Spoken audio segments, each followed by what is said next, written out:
ಎಲ್ಲ ನನ್ನ ರೈತ ಬಾಂಧವರಿಗೆ ಉದಯ್ ಕುಮಾರ್ ಪಾಟೀಲ್ ಮಾಡುವ ನಮಸ್ಕಾರಗಳು. ನಾನು ಇವತ್ತಿನ ದಿವಸ ನಮ್ಮ ಕಬ್ಬುಗಳಿಗೆ ಕಾಡಿಗೆ ಬೀಳ್ತೈತಿ. ಕಾಡಿಗೆ ಅಂತಂತಂದ್ರೆ ಕಬ್ಬಿನ ಸುಳಿ ಒಳಗನ ಮುಂದೆ ಮೂಮೆಂಟ್ ಆಗುರ್ಲೆ ಆ ಕಬ್ಬ ಕಾಡಿಗೆ ಬೀಳ್ತೈತಿ. ಆ ಕಾಡಿಗೆ ಬಿದ್ದ ಕಬ್ಬ ಇಳುವರಿದೊಳಗೆ ಭಾಳ ಅಂದ್ರೆ ಭಾಳ ಕುಂಠಿತ ಆಕದಂತೆ ಕ್ಯಾರ ನಾನು ರೈತ ಮಿತ್ರರಿಗೆ ನಾ ಹೇಳ್ತಾನೆ. ಯಾಕಂತಂತಂದ್ರೆ ಕಬ್ಬ ಸುಳಿ ಬೀಳೋದ ಬೇರೆ, ನಂತರ ಕಬ್ಬ ಕಾಡಿಗೆ ಬೀಳೋದ ಬೇರೆ.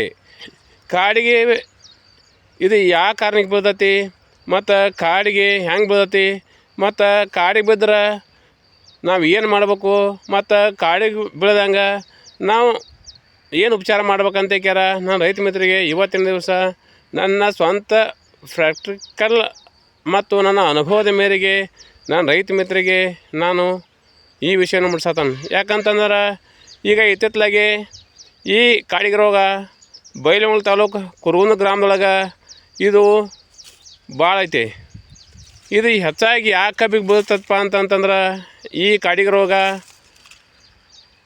ಕೆಂಪು ಚಂದಗಡ ಬೀಳ್ತೈತಿ. ನಂತರ ಈಗ ಕುರುಗುಂದ ಗ್ರಾಮದೊಳಗೆ ಹೆಚ್ಚಾಗಿ ಚಂದಗಡ ಕಬ್ಬು ಐತಿ. ಈಗ ಈ ಬರೀ ಕೂಳೆ ಕಬ್ಬಿಗೆ ಈ ಕಾಡಿ ಕಬ್ಬ ಭಾಳ ಆಗೈತೆ ಅಂತ ಕ್ಯಾರ ನಾನು ರೈತ ಮಿತ್ರರಿಗೆ ನಾ ಹೇಳ್ತಾನೆ. ಈಗ ನಾವು ಕಾಡಿ ಕಬ್ಬ ಯಾವ ಥರ ಆಗೈತಿ ಮತ್ತು ಅದು ಯಾವ ಸ್ಟೇಜ್ನಾಗ ಬರ್ತದೆ ಅಂತ ಕ್ಯಾರ ಬರೀ ತೋರಿಸ್ತಾನೆ. ಈಗ ಏನು ನೋಡತ್ತೇವಲ್ಲ ನೋಡ್ರಿ, ನಾನು ನೋಡುವಂಥ ಕಬ್ಬ ಇದು ಕಾಡಿ ಕಬ್ಬ. ಈ ಬೆಳೆದು ಬಿಸಿಲಿನ ವೈಪರೀತ್ಯದಿಂದಾಗಿ ಈ ಬರೀ ಕಾಡಿ ಭಾಳ ಆಗೈತಿ ನೋಡ್ರಿ. ಇದು ವಿಶೇಷವಾಗಿ ಇದು ವೈರಾಣುದಿಂದ ಹರಡುವಂಥ ರೋಗ ಮತ್ತು ಇದು ಬಿಸಿಲಿನ ತಾಪಮಾನ ಹೆಚ್ಚಾದದಕ್ಕಾಗಿ ಈ ವೈರಾಣು ಅಟ್ಯಾಕ್ ಆಗೈತಿ. ಅಟ್ಯಾಕ್ ಆದ ಸಂಬಂಧಾಗಿ ಕಬ್ಬ ಈಗ ಭಾಳ ಸುಳಿ ಬೀಳಾಕತ್ತೈತಿ ನೋಡ್ರಿ. ಈ ಥರಾಗೆ ಕಬ್ಬ ಸುಳಿ ಬಿತ್ತಪ್ಪ ಅಂತಂತಂದ್ರೆ ಕಬ್ಬಿನೊಳಗೆ ಒಂದು 50% ಇಳುವರಿ ಕುಂಠಿತ ಆಕದಂತೆ ಕ್ಯಾರ ನಾನು ರೈತ ಮಿತ್ರರಿಗೆ ನಾ ಹೇಳ್ತಾನೆ. ಮೊದಲದಾಗಿ ನಾನು ರೈತ ಮಿತ್ರರಿಗೆ ನಾ ಈ ರೋಗ ಮೊದಲನೇದಾಗಿ ಯಾವ ಕಾರಣಕ್ಕೆ ಬರ್ತದೆ ಅಂತಂದ್ರೆ ಇದು ನೀರಿನ ಕಾರಣ. ಮೊದಲನೇದಾಗಿ ನಾವು ಇದಕ್ಕೆ ಮ್ಯಾಗ ನೀರು ಹಾಸ್ಬೇಕು. ನಮ್ಮ ನೀರಿನ ಶಾರ್ಟೇಜ್ ಆತಪ್ಪ ಅಂತಂತಂದ್ರೆ ಬ್ಯಾಸಿಗೆ ಟೈಮ್ದೊಳಗೆ ಇದಕ್ಕೆ ವೈರಾಣು ಅಟ್ಯಾಕ್ ಆಕತಿ. ವೈರಾಣು ಅಟ್ಯಾಕ್ ಆತಂತಂದ್ರೆ ಈ ಥರನಾಗಿ ಕ್ಯಾದಿಗೆ ರೋಗ ಬರ್ತದಂತ ಕ್ಯಾರ ನಾನು ರೈತ ಮಿತ್ರರಿಗೆ ನಾನು ಇದನ್ನ ತದ್ರೂಪವಾಗಿ ತೋರ್ಸತ್ತಾನೆ. ನಾನು ರೈತ ಮಿತ್ರರಿಗೆ ನಾ ಇನ್ನೊಂದು ಹೇಳ್ತಂತಂದ್ರೆ ನೋಡಿರಿ, ಈಗ ಸದ್ಯ ನಾವು ನೋಡ್ತೇವಲ್ಲ ಇದು ಸಂಪೂರ್ಣ ಇದಕ್ಕೆ ಈ ಕಬ್ಬಿನ ಸಾಲಿಗೆ ನೀರು ಹಾಸಿಲ್ಲ. ನೀರು ಹಾಸೋದಕ್ಕಾಗಿ ಇದು ಪೂರ್ತಿ ಸಾಲೆಲ್ಲ ಬರೀ ಕ್ಯಾದಿಗೆ ಆಗೈತಿ. ಬರೀ ನಿಮ್ಗೆ ನಾನು ತೋರಿಸ್ತಾನೆ ನೋಡಿರಿ. ಇದೆಲ್ಲ ಪೂರ್ತಿ ಕಾಡಿಗೆ ಆಗೈತಿ ನೋಡಿರಿ. ಈ ಥರಾಗೆ ನೀರಿಂದ ನಾವು ಅಸ್ಪಷ್ಟ ಮಾಡಿದಪ್ಪ ಅಂತಂತಂದ್ರೆ ನಮ್ಮ ಕಬ್ಬ ಸಂಪೂರ್ಣ ಇಳುವರಿದೊಳಗೆ ಭಾಳ ಕುಂಠಿತ ಆಕತ್ತಂತ ಕ್ಯಾರ ನಾನು ರೈತ ಮಿತ್ರರಿಗೆ ನಾ ಹೇಳ್ತಾನೆ.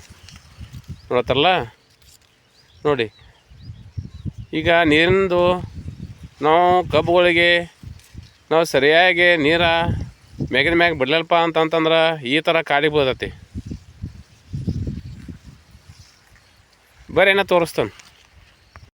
ಈ ಥರಾಗಿ ಕಾಡಿಗೆ ಬೀಳ್ದಂಗೆ ನಾವು ಮುಂಜಾಗ್ರತೆ ಏನು ಮಾಡಬೇಕಪ್ಪ ಅಂತಂದ್ರೆ ಮೊದಲನೇದಾಗಿ ನಾವು ಈ ಕಬ್ಬುಗಳಿಗೆ ಅಂತಂತಂದ್ರೆ ನೋಡತ್ತಲ್ಲ ಈ ನಮ್ಮ ಕಬ್ಬುಗಳಿಗೆ ನೀರಿಂದು ಅಂತ ತೇವಾಂಶ ಕಾಕೊಂಡು ಹೋಗ್ಬೇಕು. ತೇವಾಂಶ ಕಾಕೊಂಡು ಹೋಗೋದ್ರಿಂದ ನಮಗೆ ಒಂದು 50% ಈ ರೋಗ ಕಡಿಮೆ ಆಕತ್ತಂತ ಕ್ಯಾರ ನಾನು ರೈತ ಮಿತ್ರರಿಗೆ ನಾ ಹೇಳ್ತಾನೆ. ಮತ್ತು ಎರಡನೇದಾಗಿ ಈ ರೋಗ ಅಟ್ಯಾಕ್ ಆತಪ್ಪ ಅಂತಂದ್ರೆ ನಾವು ಇದನ್ನು ಬಡ್ಡಿಗೆ ಹೆಚ್ಚಿ ಕೋತ್ ತೆಗೆದ್ಕ್ಯಾರ ಬೇರೆ ಕಡೆ ಒಗಿಬೇಕು. ಬೇರೆ ಕಡೆ ಒಗಿಲಿಲ್ಲಪ್ಪ ಅಂತಂತಂದ್ರೆ ಇದು ಏನಾಕತ್ತಂತಂದ್ರೆ ಇದ್ರಾಗ ಭಾಳ ಸೂಕ್ಷ್ಮನೂ ಇರ್ತಾವೆ. ಈ ಸೂಕ್ಷ್ಮನೂ ಗಾಳಿಯಾಗ ಹರಡಿಕ್ಯಾರ ಈಗ ಮತ್ತು ನಾವು ನೋಡ್ತೇವಲ್ಲ ಈ ಕಬ್ಬಿಗೆಲ್ಲ ಹರಡಿರ್ತೈತೆ. ಅದಕ್ಕಾಗಿ ಇವು ನಮ್ಮ ಹೊಲದಾಗ ಆದಪ್ಪ ಅಂತಂತಂದ್ರೆ ಇವನು ನಾವು ಪೈಲ ಬಡ್ಡಿಗೆ ಹೆಚ್ಚಿ ಕೋದಕ್ಯಾರ ಬೇರೆ ಕಡೆ ಒಗಿಬೇಕಂತ ಕ್ಯಾರ ನಾನು ರೈತ ಮಿತ್ರರಿಗೆ ಇದು ನಾನು ಮೊದಲನೇ ವಿಧಾನನ ಹೇಳ್ತಾನೆ. ಮೊದಲನೇದು ನಮ್ಮ ಹೊಲಗೊಳಗೆ ಇದು ಕ್ಯಾದಿಗೆ ಆಗಿರ್ತೈತಲ್ಲ ಇದನ್ನು ನಾವು ಬಾಡಿಗೆ ಹಚ್ಚಿ ಕೋದಕ್ಯಾರ ಇದನ್ನು ಸಂಪೂರ್ಣ ಆ ಕಡೆ ಹೊರಗೆ ಒಗಿಬೇಕು. ಹೊರಗೆ ಹೋಗ್ಕ್ಯಾರ ಒಣಗಿ ಮೇಲೆ ಇದನ್ನು ಸುಡಬೇಕು. ನಂತರ ಇದಕ್ಕೆ ನಾವು ಏನು ಸ್ಪ್ರೇ ಮಾಡಬೇಕಪ್ಪ ಅಂತಂತಂದ್ರೆ ಬಯೋಸ್ಟಿನ ನಂತರ ಕ್ಲೋರೋಪರಿಪಾಸ ಇದರ ಕುಡಿಸ್ಕ್ಯಾರ ಈ ಕಬ್ಬಿಗೆ ಸ್ಪ್ರೇ ಮಾಡ್ಬೇಕು. ನೋಡತ್ತಲ್ಲ ನೋಡ್ರಿ, ಬಯೋಸ್ಟಿನ್ ಮತ್ತು ಕ್ಲೋರೋಪರಿಪಾಸ ಕುಡಿಸಿ ಯಾಕೆ ಹೊಡಿಬೇಕಪ್ಪ ಅಂತಂದ್ರೆ ಬಯೋಸ್ಟಿನ್ ಏನು ಮಾಡ್ತದಪ್ಪ ಅಂತಂದ್ರೆ ಸೂಕ್ಷ್ಮಾಣುಗಳನ್ನೆಲ್ಲ ನಾಶ ಮಾಡ್ತೈತಿ. ಆಮೇಲೆ ಇದನ್ನು ಕ್ಲೋರೋಪರಿಪಾಸ ಅತ್ತಲ್ಲ ಅದು ಏನು ಮಾಡ್ತದಪ್ಪ ಅಂತಂದ್ರೆ ಅದು ಕೀಟಗಳನ್ನ ನಾಶ ಮಾಡ್ತೈತಿ. ಅದಕ್ಕಾಗಿ ನಾವು ಕ್ಲೋರೋಪರಿಪಾಸ ಮತ್ತು ಬಯೋಸ್ಟಿನ್ ಕುಡಿಸಿ ಹೊಡೆದು ಅಂತಂದ್ರೆ ಈ ರೋಗ ಸಂಪೂರ್ಣ ನಿರ್ಮೂಲನೆ ಆಕತ್ತಂತ ಕ್ಯಾರ ನನ್ನ ರೈತ ಮಿತ್ರರಿಗೆ, ನನ್ನ ಸ್ವಂತ ಅನುಭವ, ನನ್ನ ರೈತ ಮಿತ್ರರಿಗೆ ಈ ವಿಷಯವನ್ನು ಹೇಳ್ತಾನೆ.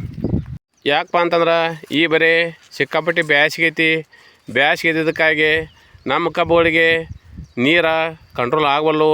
ಅದಕ್ಕಾಗಿ ಕಂಟ್ರೋಲ್ ಆಗ್ಲಿಕ್ಕಂತಂದ್ರೆ ಈಗೇನಾಗತ್ತಪ್ಪ ಅಂತಂದ್ರೆ ಈ ವೈರಾಣು ಅಟ್ಯಾಕ್ ಆಗತೈತಿ. ಈ ವೈರಾಣು ಅಟ್ಯಾಕ್ ಆ ಸಂಬಂಧಾಗಿ ಬೆಳಗಾವಿ ಜಿಲ್ಲಾ ಬೈಲಹೊಂಗಲ ತಾಲೂಕು ಕುರುಂಗ ಗ್ರಾಮದೊಳಗೆ ಈ ಸುಳಿ ರೋಗ ಭಾಳ ಐತಿ. ಅದಕ್ಕಾಗಿ ನಾವು ಮನ್ಸಿಗೆ ಮಾಡಿ ಬಿಟ್ಟಿವಪ್ಪ ಅಂತಂತಂದ್ರೆ ಇದೇನು ಬಿಡ ಅಂತ ಹೇಳ್ಯಾರ. ನಾವು ಮನ್ಸಿಗೆ ಮಾಡಿ ಬಿಟ್ಟಿವು ಅಂತಂತಂದ್ರೆ ನಮ್ಮ ಎಕರೆ ಇಳುವರಿದೊಳಗನ 50%ಕ್ಕಿಂತ ಹೆಚ್ಚು ನಮಗೆ ಕುಂಠಿತ ಆಕದಂತ ಹೇಳ್ಯಾರ ನಾನು ರೈತ ಮಿತ್ರರಿಗೆ ನಾ ಹೇಳ್ತಾನೆ. ಅದಕ್ಕಾಗಿ ನಮ್ಮ ಹೊಲಗಳಗನ ಇದೇನು ಕ್ಯಾದಿಗೆ ರೋಗತ್ತಲ್ಲ ಇದನ್ನು ನಾವು ಹತೋಟಿ ಮಾಡಿಕೊಂಡು ಅಂತಂತಂದ್ರೆ ನಮ್ಮ ಕಬ್ಬ ಬಂಪರ್ ಇಳುವರಿ ಬರೋದಂತ ಹೇಳ್ಯಾರ ನಾ ಹೇಳ್ತಾನೆ. ಮತ್ತು ನಾವು ಆದಷ್ಟು ತೇವಾಂಶವನ್ನು ನಮ್ಮ ಕಬ್ಬುಗಳಿಗೆ ಕೊಡೋನು. ಕ್ಯಾದಿಗೆ ಬಿದ್ದಿತ್ತಪ್ಪ ಅಂತಂದ್ರೆ ಅದನ್ನು ನಾವು ಪೈಲ ಕೋದಕ್ಯಾರ ಒಗದ ನಂತರ ಔಷಧ ಸ್ಪ್ರೇ ಮಾಡೋದ್ರಿಂದ ಈ ರೋಗನ ನಾವು ಸಂಪೂರ್ಣ ನಿರ್ಮೂಲನೆ ಮಾಡ್ಬೋದು.